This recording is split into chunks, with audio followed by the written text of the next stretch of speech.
నమస్కారం ETV news కు స్వాగతం ముందుగా ప్రధాన అంశాలు సిబిఐకి వైద్యురాలిపై హత్యాచారం కేసు దేశవ్యాప్తంగా కొనసాగిన డాక్టర్ల నిరసన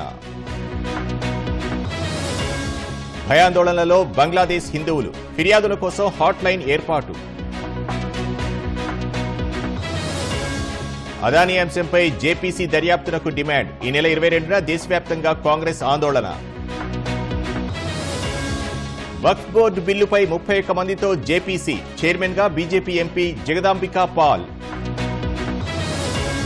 స్పామ్ కాల్స్ ను తక్షణమే నిలిపివేయండి టెలికాం సంస్థలకు ట్రాయ్ కీలక ఆదేశాలు